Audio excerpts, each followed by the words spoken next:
The rain had been going for, I don't know, 3 hours straight.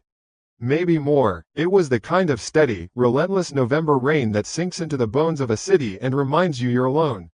My apartment, usually my little cocoon against the world, felt more like a cage tonight. It's on the 4th floor, small, but I'd always thought of it as cozy. Now, it just felt empty. Too quiet, except for the drumming on the window pane and the hum of the refrigerator. It's been a month. That's what the calendar says, anyway. A month since Mom died. It doesn't feel like a month. It feels like a forever, and it feels like yesterday, all at the same time. The air in here is thick with her. Not literally, of course, but everything I look at seems to have her fingerprints on it. Her old, surprisingly heavy wool afghan is draped over the arm of the sofa, the one she was always knitting while watching her game shows. It still smells faintly of her perfume, that soft, powdery scent she wore for as long as I can remember. Photos of us are on the little bookshelf, me with a gappy-toothed grin on my first day of school, her holding me, as at my college graduation, her face shining with a pride that felt more real than the diploma in my hand. You know, people tell you it gets easier. They say time heals. I think that's bullshit. Time doesn't heal, it just stretches. It pulls the moment of impact further and further away until it's a tiny dot in your rearview mirror, but you still know it's there. And sometimes, on nights like this, the dot gets bigger. It rushes forward until it fills the whole windshield again, and you're right back in that sterile, beige hospital room, listening to the beep of a machine that's trying to do a job a heart has given up on.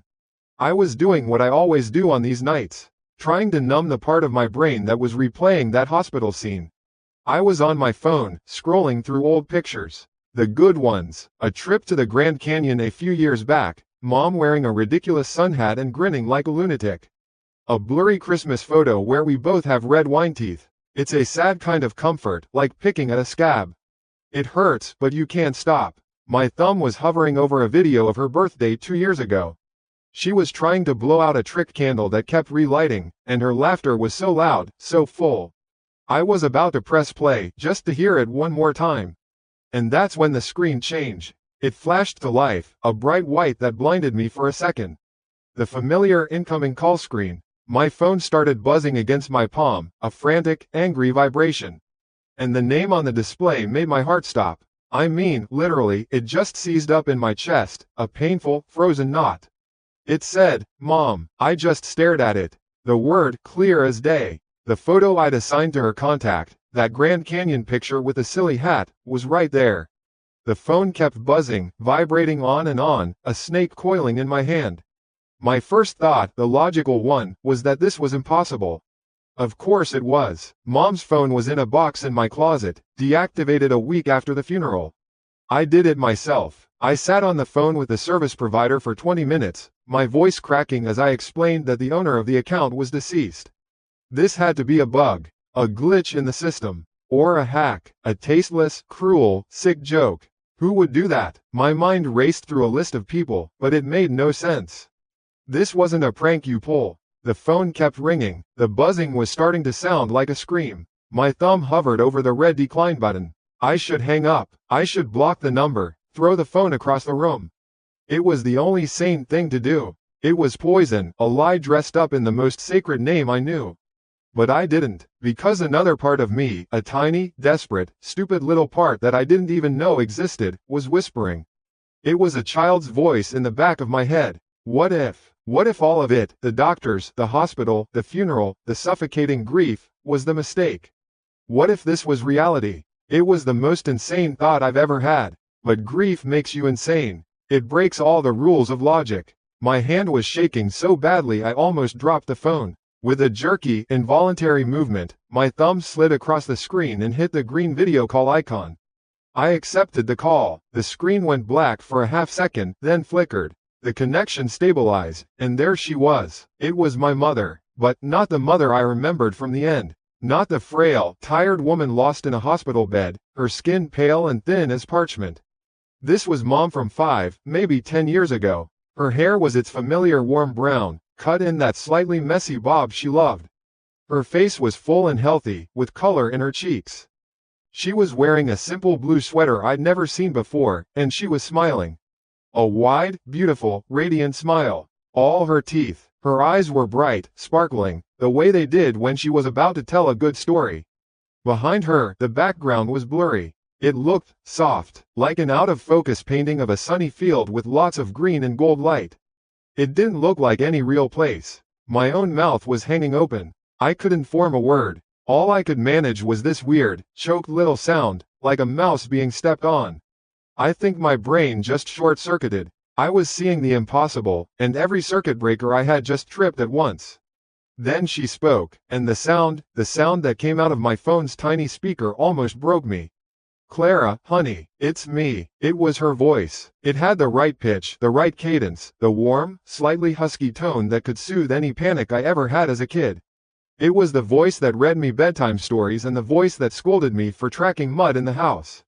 It was her, and yet, there was something. A flatness, like it was being played through a perfect speaker but was missing the air around it, the actual life in it. I dismissed it. Of course it sounded weird. It was a phone call from wherever she was. "Mom?" I finally whispered. The name felt alien on my tongue. It felt like a prayer and a curse. Her smile widened. "I'm okay, sweetie. I'm okay now." Her eyes crinkled at the corners, just like they always did. "It's beautiful here. It's so beautiful. I wanted you to know. I wanted you to stop worrying about me." Tears were streaming down my face now. I wasn't even aware I'd started crying. They were hot, messy tears of shock and confusion and a fragile, terrifying hope. Was this heaven? Was this what happened? You just call home? It felt like a scene from a movie I'd have made fun of a month ago.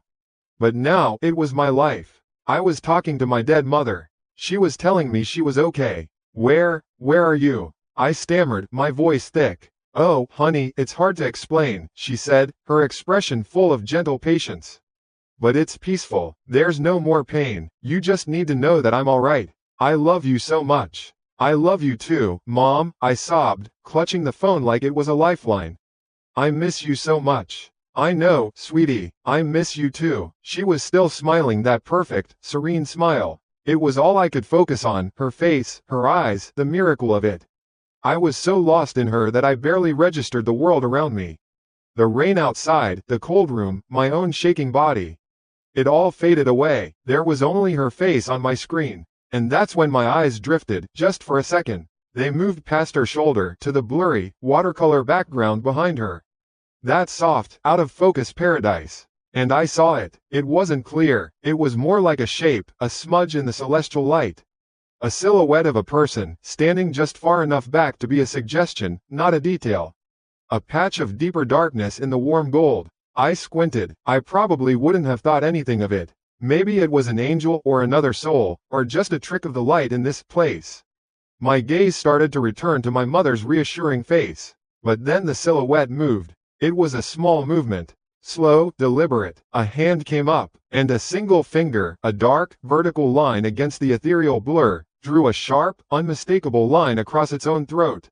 My breath caught in my lungs. I froze. The gesture was silent, frantic, and absolutely clear. A slice, a warning, an act of sheer, voiceless terror. The smile on my mother's face never wavered. Her digital eyes, full of that manufactured love, were still locked on mine.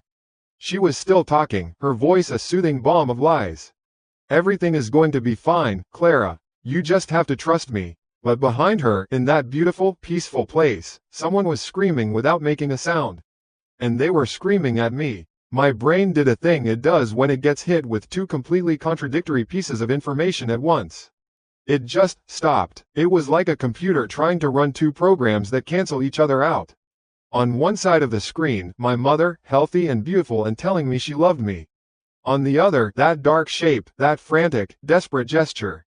Slice. The world seemed to go silent. I couldn't hear the rain anymore. I couldn't hear my own breathing. The only thing that existed was the image on the phone and the silent scream from the figure behind my mother. My mother. No, not my mother. The smile on that face in the blue sweater didn't change. It just stayed there, this placid, perfect mask, while somewhere in her blurry, beautiful heaven, someone was being murdered, or was warning me that I was about to be. The tears on my face felt cold. The warm, heartbroken grief from a minute ago had evaporated, replaced by a sharp, icy dread that started in my gut and spread through my veins. This wasn't a miracle. This wasn't a call from the afterlife. This was something else. This was wrong. This was a trap. I had to be sure. I had to know. The logical part of my brain, the part that had been offline for the last 5 minutes, rebooted with a jolt. It was screaming at me now. Test it. Test it. Ask something only she would know. My own voice, when it came out, was a weak, trembling thing. I tried to keep it steady, to make it sound like I was still the crying, grieving daughter. I was an actor now, playing a part for an audience of 1. Or maybe more. Mom? I said, the word tasting like ash. I was trying to cook something the other day. To feel closer to you. Your braised fish with galangal. I watched the face on the screen. The smile faltered. It was almost imperceptible, a flicker of a millisecond, but I saw it. The pixels seemed to struggle to hold the expression. The eyes, which had seemed so warm, went a little flat.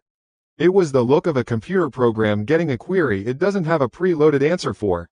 I couldn't remember. I pushed, my heart hammering against my ribs so hard I thought it would break them. The recipe, the special one, you never wrote it down. Where did you keep it, Mom? The secret. There was a pause, a real one. It was only a second, maybe 2, but in the context of this flawless, heavenly connection, it felt like an eternity of dead air. It was a digital mind scrambling, searching its database for the most plausible lie. Then the smile came back, but it was different now. It was thinner. It was stretched, brittle. It didn't reach the eyes anymore. Oh, honey, don't be silly, the voice said, its warmth now sounding synthetic, like an autotune song. It's in the old cookbook. The red one. I wrote it on the back page, you know, for safekeeping. Ice. Pure, liquid nitrogen ice, flooding my entire system. Every muscle in my body went rigid. Because I knew with a certainty that was more absolute than the fact that my own heart was beating. My mother never wrote down a single recipe in her entire life. Not one. I'd begged her to for years. For the fish, for her pho, for her spring rolls. Her answer was always the same, delivered with a tap to her temple and a tap to her heart. The recipe is in the head and in the heart, Clara. You don't cook it from paper. You cook it from memory. It was her mantra. It was our thing. And this thing wearing her face just got it catastrophically, horribly wrong. My eyes flicked back to the silhouette in the background. As the lie left my mother's digital lips, the figure exploded into a frenzy of silent motion. The head was shaking, a violent, desperate back and forth, so fast it was just a blur. No, no, no, no, no. It was a scream of pure, unadulterated warning. The hands came up again, pleading, waving me off, trying to physically push me away through the screen. This person, this complete stranger trapped in a fake heaven, was trying to save my life. The warmth that had filled the apartment was gone. The room was cold again, a predator's den. I wasn't talking to my mom. I was talking to her kidnapper. Or her murderer. Or something else. Something I couldn't even begin to imagine. And this thing was using her face, her memory, as a lure. The violation of it was so profound, so complete, that for a second, raw fury eclipsed the fear. How dare they? How dare they take the most precious thing I had left and twist it into this monstrous puppet show? I was looking at a mask. A high-tech, deepfake mask. And behind it was a monster. And behind the monster was a victim. A real, living person who was just as terrified as I was. I had to get off the call. I had to hang up, block the number, call the police. My thumb, shaking uncontrollably, moved toward the red icon at the bottom of the screen. I just had to press it. Just break the connection. Break the eye contact with this thing. My thumb was a millimeter away from the screen. And then a banner slid down from the top of my phone. A text message notification. It partially covered an imposter's forehead. The sender was just a string of numbers. An unknown contact. But it was the preview of the message that made the blood drain from my face. It wasn't just text. There was a thumbnail image. A photo. It was a picture of my front door. It was taken from low down, from the perspective of someone crouching in the hallway right outside my apartment. I could see the chipped brown paint on the door. I could see the worn-out, welcome mat I'd been meaning to replace for months. I could even see the little scuff mark near the bottom where I always kick it open when my hands are full of groceries.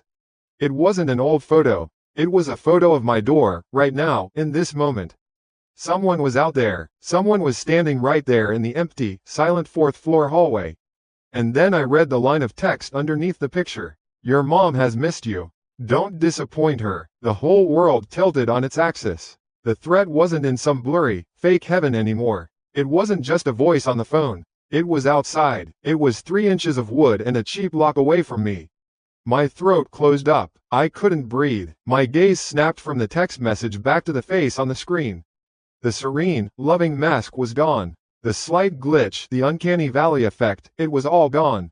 What was left was just a face. A face looking at me, watching me. Its expression was neutral now, but its eyes were hard. They knew I'd seen the text. They knew that I knew. The game was over, and then the voice on the phone spoke again. The change was horrifying. The warmth was stripped away completely, leaving a voice that was flat, cold, and metallic. It wasn't my mother's voice at all anymore. It was just a sound, and it was giving an order. Clara, a friend of mine is outside. He's a friend of mine and your mother's. He just needs to pick something up for me. Be a good girl and open the door. It wasn't a request. It was a command. The person on the phone was watching me. The person in the hall was listening. They were working together. The call wasn't the scam. The call was the surveillance. It was the tool to make sure I followed the instructions. To watch my face, to make sure I complied. To see if I reached for another phone to call for help.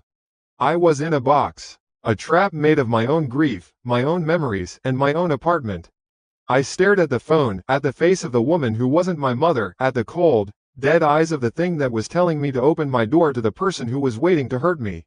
Behind it, the silhouette had stopped moving. It was just standing there, a slumped shape of utter despair in a field of digital gold. It had tried, and now it was just waiting for the inevitable. Just like me. For a second, maybe two, I didn't exist. My body was in the room, but my mind was just gone.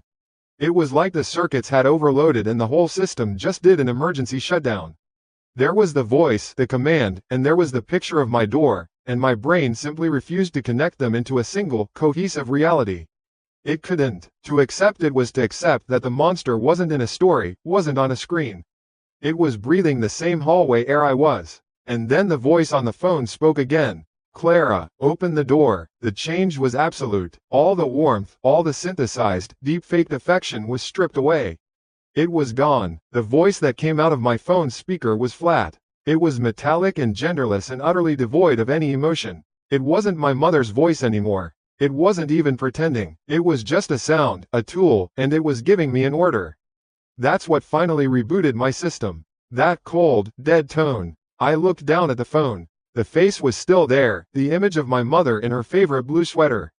But the illusion was shattered so completely it was nauseating. It was just a mask now. The serene, loving expression hadn't changed, but now it looked grotesque, like a porcelain doll's face stapled onto something rotten. The eyes, once a source of comfort, were now just two black, digital holes. They were watching me, not pleading, not smiling. Just watching, the way you'd watch a bug in a jar to see what it does next. And that's when the second realization hit me, a wave of icy water that was somehow colder than the first. The call wasn't the scam. The text message wasn't just a threat. The call was the surveillance. It was their eye. They were watching my face, right now, to see if I was panicking. To see if I was reaching for a different phone. To see if I was moving towards the window. They were using my grief as a weapon. And now they were using my own phone as a spyglass to hold me hostage in my own home. The room, my cozy little apartment that had been my sanctuary for the past month, suddenly felt like a cage. The walls felt like they were closing in. Every shadow was a hiding place. Every familiar object, the stack of books on the coffee table, the lamp in the corner, my mother's old scarf draped over a chair, felt alien. I was on display. Open the door, Clara. He's a friend. He's just picking something up. The voice was insistent now, a monotone metronome of dread. Do it, do it, do it. My entire body was a single, rigid muscle of pure terror. I couldn't move. My feet felt like they were nailed to the hardwood floor. I wanted to scream, to throw the phone, to do anything, but I was paralyzed. Because if I screamed, the person in the hall would hear me. If I hung up, what would they do? Would they just smash the door down? At least with the call open, I knew I was being watched. I had their eye on me. Maybe, just maybe, that gave me a sliver of control. A ridiculous thought, but it was the only thing my terrified mind could cling to. I had to see. I had to know what was out there. Slowly, like I was moving through thick mud, I forced my body to cooperate. My hand, the one holding the phone, was shaking so violently that the image of my mother was blurring. I tried to keep the phone angled down, pointed at the floor, as if that would somehow hide me. It was a dumb, childish impulse, like a toddler covering their own eyes and thinking nobody can see them. But I had to do something. I took a step. The floorboard under my foot let out a loud creak that sounded like a gunshot in the crushing silence. I froze, my heart trying to beat its way out of my ribcage. On the phone screen, the face remained unchanged. Watching, waiting, the person in the hall made no sound. I took another step, then another. It felt like walking a tightrope 1,000 feet in the air. Every single instinct was screaming at me to run, to hide, to barricade myself in the bathroom. But a stronger, more primal need took over. The need to see the thing that was hunting me.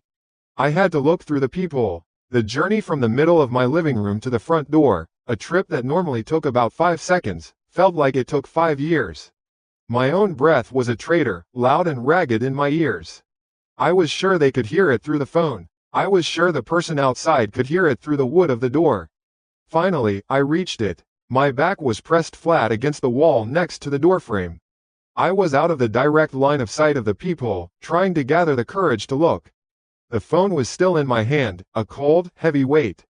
My thumb was resting on the volume button, and I had a sudden, insane urge to crank it all the way up, to blast that horrible, mechanical voice and see if I got a reaction from the hallway.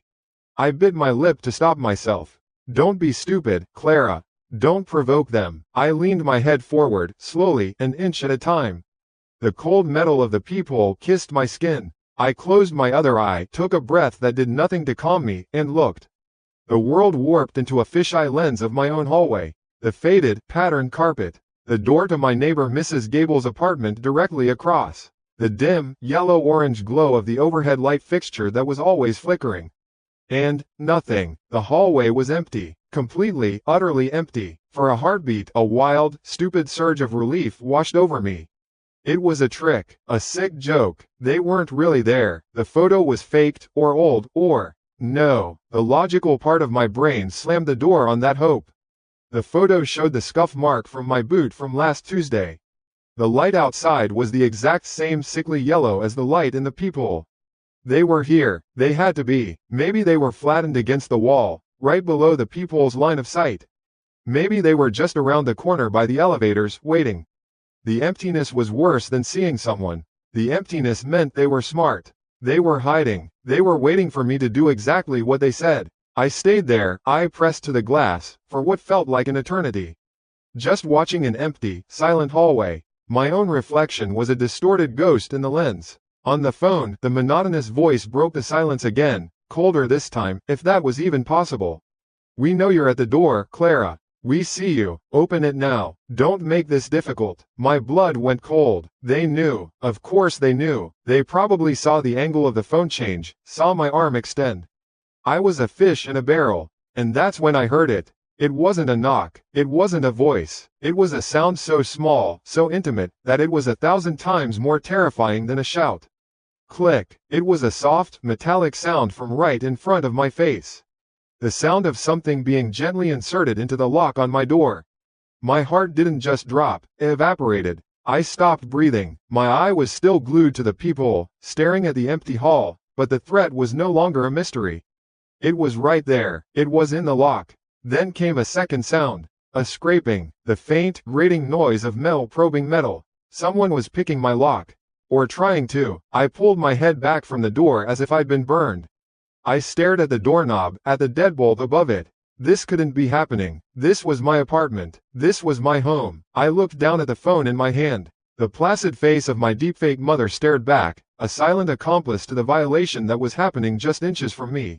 Then, the doorknob began to turn. It didn't jiggle. It didn't rattle. It turned slowly, deliberately, with a grinding, forceful pressure from the other side.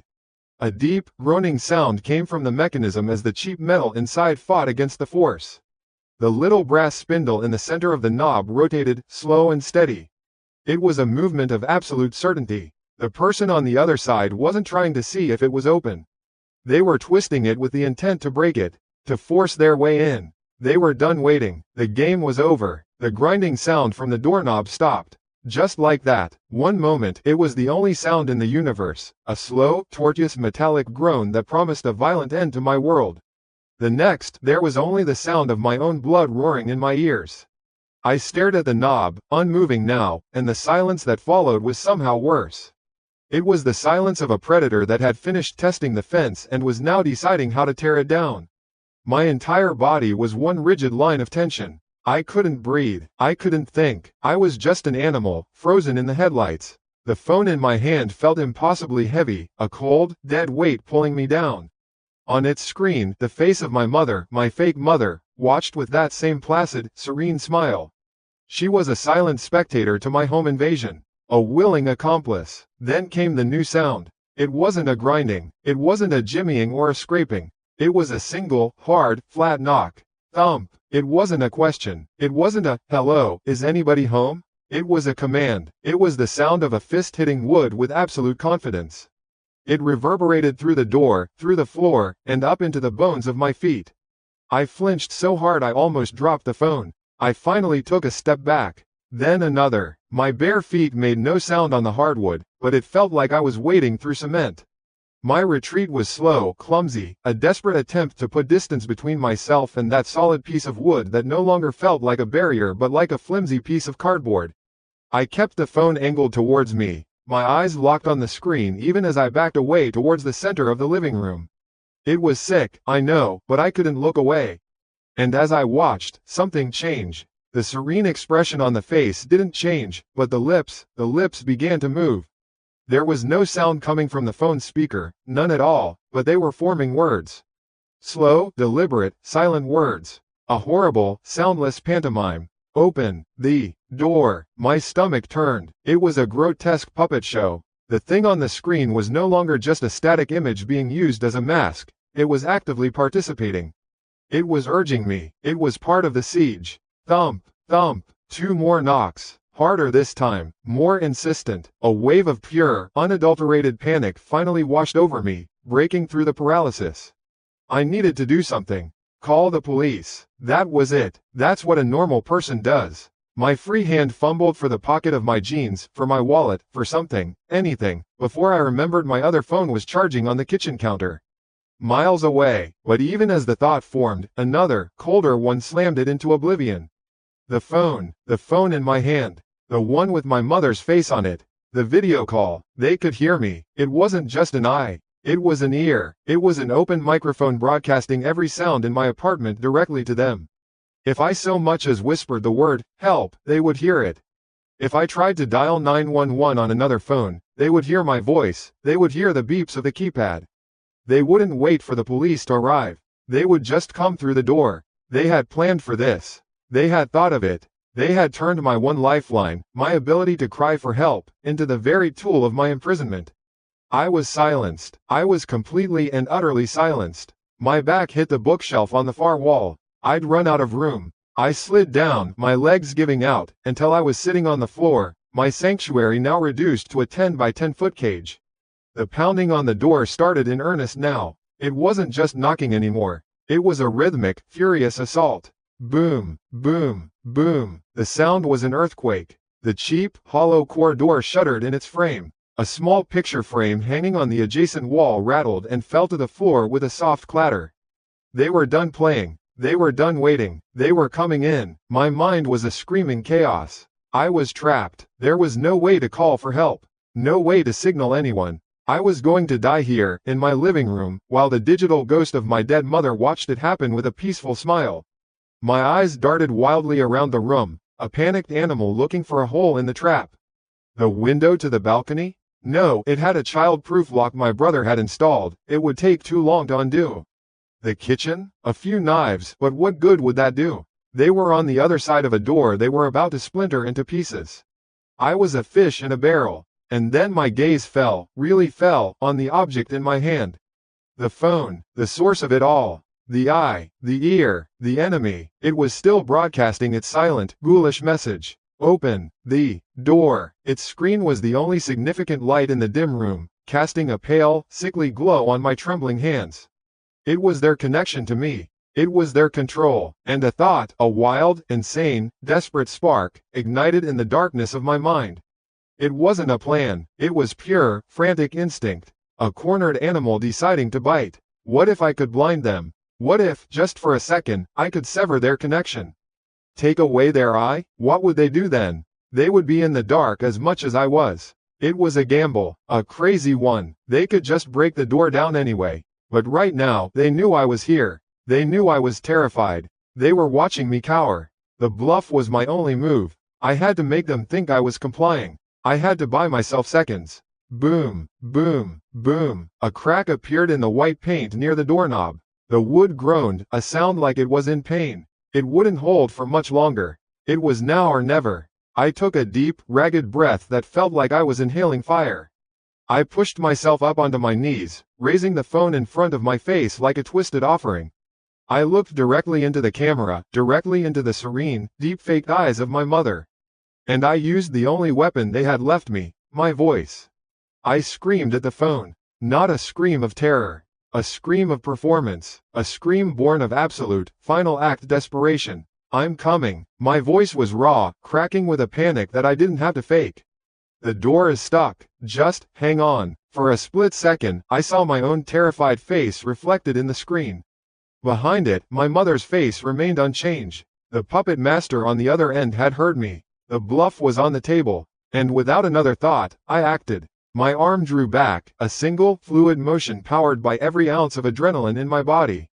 It was a machine. I wasn't throwing a phone. I was throwing a grenade. I was throwing away their power over me. I aimed for the hard, unforgiving plaster of the wall across the room. The phone sailed through the air, tumbling end over end, a tiny black rectangle against the beige wall. It hit with a sound that was both shockingly loud and deeply satisfying. A sharp, violent crack of plastic and glass shattering on impact. The screen flashed a chaotic, brilliant green and then went dark. The little light, their eye, was extinguished. And then, silence. The pounding on the door stopped mid-swing. The world held its breath. The only sound was the frantic, desperate hammering of my own heart in a room that was now plunged into near total darkness. The eye was closed, but the monster was still there. For about a second, maybe two, there was nothing. An absolute, perfect void of sound. The kind of silence that's so loud it hurts your ears. It was the pause after the thunderclap, the held breath before the scream. I know now that this was the most dangerous moment. It was the moment the thing on the other side of my door, the man whose fist had been pounding on the wood, realized he'd been disconnected. He'd lost his eye in the sky. He had no idea what I was doing in here anymore. He was blind, and that, I think, is what made him furious. The sound that came next wasn't a knock. It wasn't a pound. It was a splintering crack followed by a deafening boom, as if a truck had slammed into the side of my apartment building. A heavy shoulder, or maybe a foot, had hit the door with the full, committed force of an animal. The entire door frame groaned. I saw the wood around the lock itself bulge inward, white paint flaking off and falling to the floor like snow. It wasn't a test anymore. This was entry. Something inside me snapped. The part of my brain that was frozen, the part that was calculating odds and replaying my mother's fake smile, it just switched off. All that was left was animal. Pure, simple, cornered animal instinct. My legs were moving before I even told them to. My feet, slick with cold sweat, scrambled for purchase on the hardwood floor. I wasn't thinking about a plan. You don't make plans when a bear is tearing down her cabin door. You just react. My eyes darted around the dark room, frantically searching. But I wasn't looking for a weapon, not really. What was I going to do? Grab a kitchen knife and face the monster who was about to turn my front door into kindling? That was a movie scene. This was my life. I wasn't looking for a weapon. I was looking for an alarm. I was looking for noise. My gaze locked onto the corner by the coat rack. Tucked away, gathering dust, was the small, red fire extinguisher my dad had insisted I get when I first moved in. It was one of those little ones, a BC class extinguisher for grease or electrical fires. Probably no bigger than a 2-liter bottle of soda. But it was heavy, it was solid steel, and it was perfect. Another god-awful boom echoed through the apartment. This time, I heard the distinct, sharp crack of the deadbolt's housing beginning to splinter away from the door jamb. One more, maybe two more hits and he would be in. Time was gone. There was only now. I lunged for it, my fingers wrapping around the cold, smooth metal cylinder. It was heavier than I expected, a dense, reassuring weight in my hands. For a split second, a crazy thought flashed through my mind. Run at the door.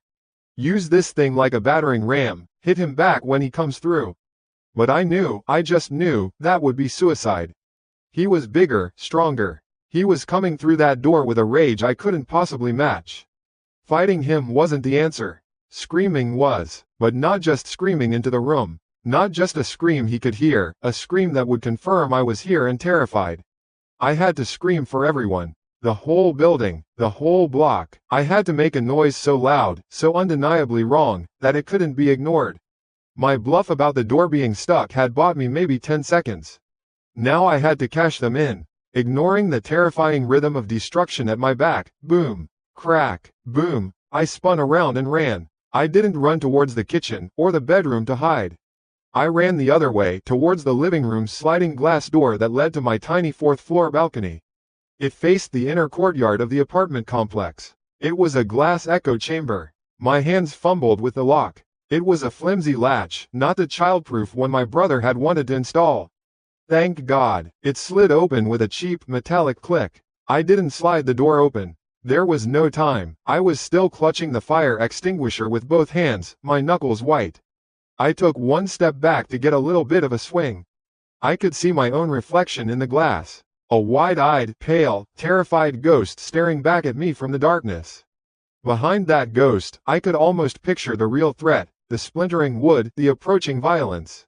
I closed my eyes and swung. The first impact was a dull thud, much quieter than I expected, followed by a sickening sound like 1,000 tiny bones cracking at once.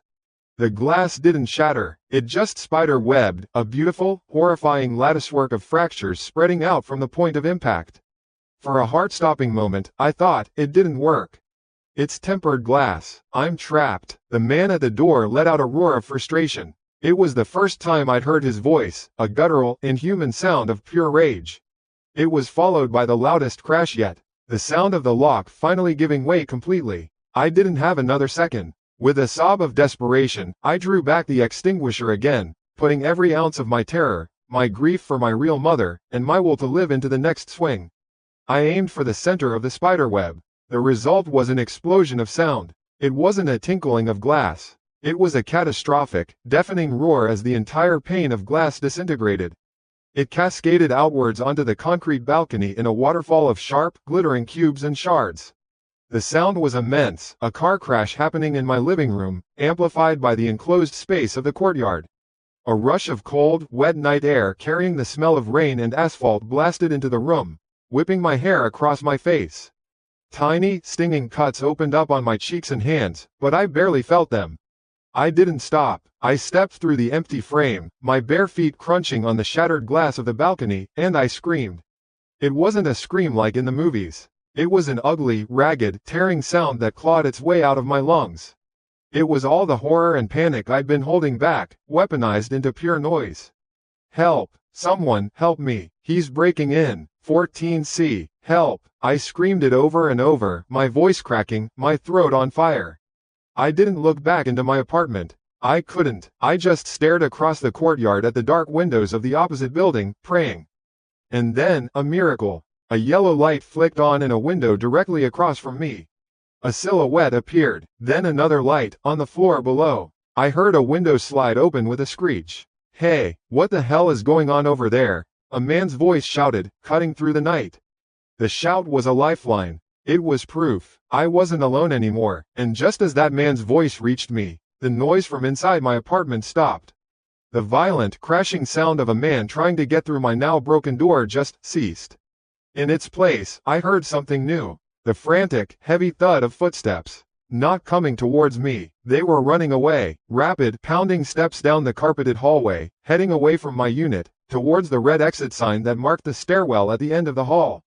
He was running. He heard the other voices. He knew the game was up. I kept screaming until my voice was just a raw, hoarse whisper. My whole body was shaking so violently I had to lean against the brick exterior wall of the building to stay upright. My legs gave out and I slid down, collapsing onto the balcony floor amidst the debris. The sharp edges of glass bit into my pajama bottoms and the backs of my legs, but the pain was distant, unreal. The world started coming back in loud, chaotic bursts. I heard the unmistakable sound of a deadbolt being thrown open in the apartment next door, then another one down the hall. "Are you okay in there?" It was my neighbor, Mr. Henderson from 14D. "Ma'am, I'm calling 911 right now." His voice was both panicked and steady. It was the most beautiful sound I had ever heard. More doors were opening. The hallway, which had been a silent corridor of death just moments ago, was now filled with the sound of life, of concern, of community. The danger was over. The monster was gone. Someone, I think it was Mrs. Gable from across the hall, was now standing in my ruined doorway, her hand over her mouth. Mr. Henderson was on the phone, his voice loud and clear, relaying our address to the dispatcher. I just sat there, on my cold, wet, glass-strewn balcony, wrapped in the chill of the night air. I was safe. They were coming. I was okay. But when I finally let myself close my eyes, I didn't see the flashing lights of the approaching police cars. I didn't see the concerned faces of my neighbors. I saw a screen. I saw my mother's face, serene and smiling, her expression unchanging and cold. And behind her, in that blurry, artificial heaven, I saw the shadow of another person. I saw their hand come up, a frantic, desperate blur. And I saw that one, silent, terrifying gesture. A single finger, drawn slowly and deliberately across the throat. The real victim wasn't me. And their nightmare wasn't over. The days that followed are a blur, a smear of gray punctuated by the sharp, jagged edges of memory. The police came. My neighbors fussed over me. Someone, I think it was Mrs. Gable, made me a cup of tea that I held with both hands until it went cold, my fingers leaving no warmth on the ceramic. My landlord came and boarded up the broken balcony door, a stark, ugly sheet of plywood that made my living room feel like a boarded-up storefront after a riot. The front door was a mess of splintered wood and a mangled lock, which they replaced with a heavy-duty deadbolt that clicked shut with the finality of a prison cell. I was safe. That's what everyone kept telling me. I was safe now. I didn't feel safe. The monster was gone, but his shadow lingered. It was in the way I jump every time the old building creaked. It was in the way I slept on the sofa in the living room, unable to be in my bedroom, farther from the door. Every car that slowed down on the street below sent a jolt of ice through my veins. Safety wasn't a state of being anymore, it was a temporary condition, a fragile bubble I knew could be popped at any moment. Then, 3 days after it happened, I got the call. It was a detective, a man named Miller. He asked if I could come down to the station. He said they had a development. I sat in a small, windowless room that smelled of stale coffee and disinfectant. The chair was hard plastic. Detective Miller sat across from me at a metal table. He was a man in his late 40s, with tired eyes and a jacket that looked like it had been through a few too many long nights. He wasn't unkind, but there was a professional weariness to him that did nothing to soothe my nerves. "Lan," he started, sliding a paper cup of what was possibly the worst coffee in America across the table towards me. I ignored it. "First of all, I want you to know the man who tried to break into your apartment, he hasn't been identified yet. He got away clean, but we do have a better idea of what this was all about." I just nodded, my hands clenched in my lap. I didn't know what to say.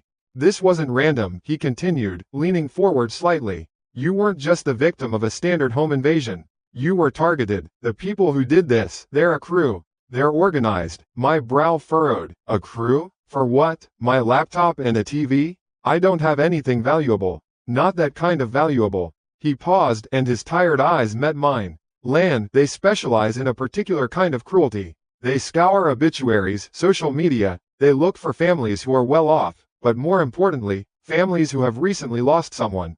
They look for grief. They look for vulnerability." The air in the room suddenly felt thin. I thought of the funeral, the sympathy cards, the posts from well-meaning friends on my social media pages.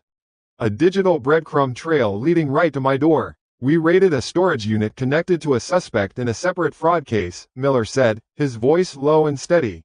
"We found a lot of things. And among them, we found a hard drive. Their hard drive." He let that sink in. "On it, we found folders.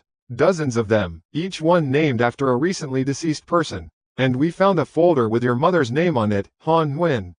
Hearing her name in this sterile, awful room felt like a physical blow. It was a violation. They had everything, Lan. Photos scraped from your family's online profiles, public records, enough to build a profile. And they had the software. It's a sophisticated deepfake program. They can take a person's image, feed it enough data, and, well, you know what they can do. They can make them live again. They can make them talk. I stared at the scuffed surface of the table, my mind reeling. So it wasn't a ghost. It wasn't some supernatural message from beyond. It was just code. A malicious program designed to puppet my mother's face, to wear her smile like a mask. The thought was so grotesque, so deeply obscene, it made me sick to my stomach. My grief wasn't just a weakness they exploited, it was the raw material for their weapon. And we found the video, Miller said, his voice dropping even lower. He looked hesitant now, as if he were about to push me off a cliff he'd just led me to. The source file, the original footage they used to superimpose your mother's face onto. My head snapped up. The original? It's not easy to watch, he warned. But I think you need to see it. You're a witness to something much bigger than a break-in. He pulled a tablet from his briefcase, tapped the screen a few times, and turned it to face me.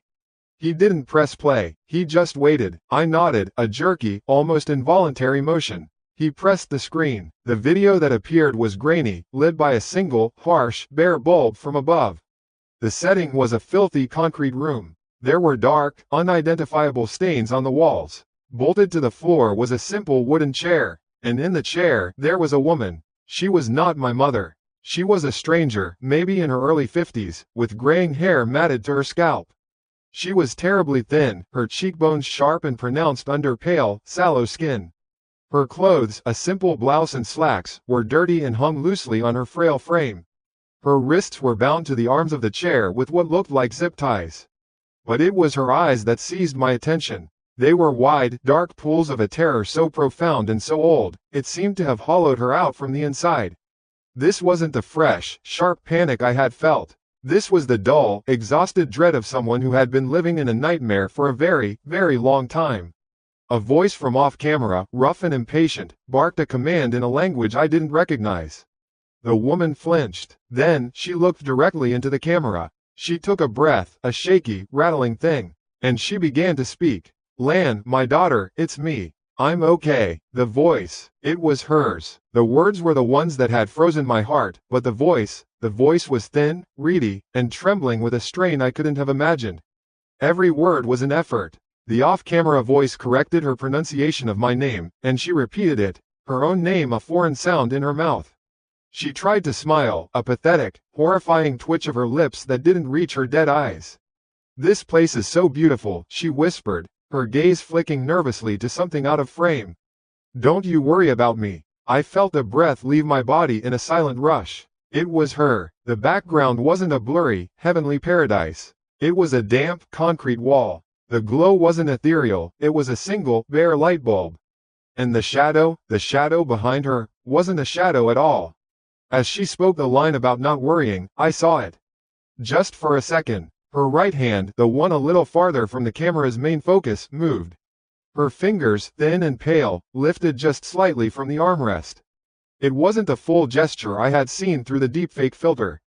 That had been an act of desperate amplification. This was the real thing. A small, frantic, almost imperceptible movement. A single finger, drawn quickly across her throat. She was warning me, through her own terror, bound to a chair in some godforsaken hellhole, this stranger, this hollowed-out woman, was trying to save me.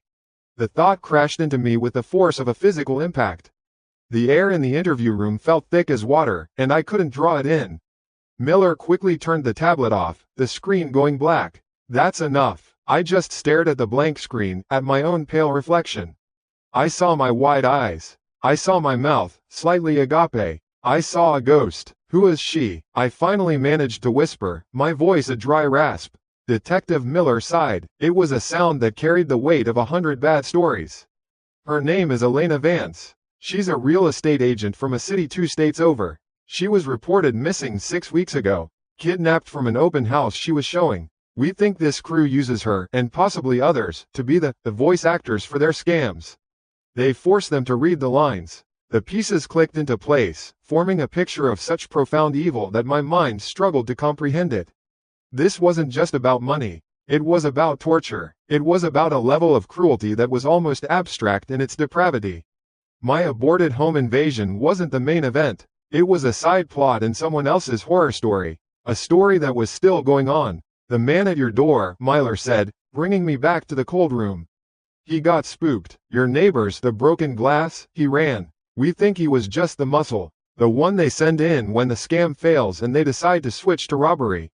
He's a ghost, but the people behind this, the ones running the software, the ones holding Elena Vance, they're still out there." He let his final point land, and it landed hard. "They picked you because of your mother, Lan. They have your address. They have your picture. And now you've seen this video. You've seen her. You are the only person outside of their organization who knows that Elena Vance is still alive. And they, in turn, knew exactly who I was." Going back to my apartment that evening felt different. The new deadbolt felt flimsy. The boarded-up window was no longer a sign of a past event, but a vulnerability waiting to be exploited again. My cozy, familiar space, the sanctuary I had built filled with my mother's memories, was gone forever. It was just a room now. A box. A target on a map. I walked through the apartment, double-checking the locks on the windows. I pulled all the blinds shut, plunging the rooms into a premature dusk. I sat on the sofa in the dark, the silence pressing in on me. It was no longer a peaceful silence, it was an absence of sound, a void where any noise, a creak in the hall, a footstep on the stairs, could be a threat. My phone, a new one the police had told me to buy, lay on the coffee table. The screen was black. I picked it up and stared into it. My own face stared back, a pale, haunted reflection in the dark glass. But I wasn't just seeing myself. I was seeing my mother's stolen smile. I was seeing Elena Vance's terrified eyes. And I couldn't shake the question that began to echo in the terrifying new silence of my own home. My whole ordeal had started because someone was watching me through a screen. The danger was over, they said. I was safe. But as I stared at my own reflection, a cold dread spread through me. A dread far worse than a man trying to break down my door. I knew that somewhere out there, in a dark room, a woman was still trapped. I knew that the monsters who put her there were still free. And they knew my name. They knew my face. And I had this horrible, sinking feeling that someone, somewhere, was still watching.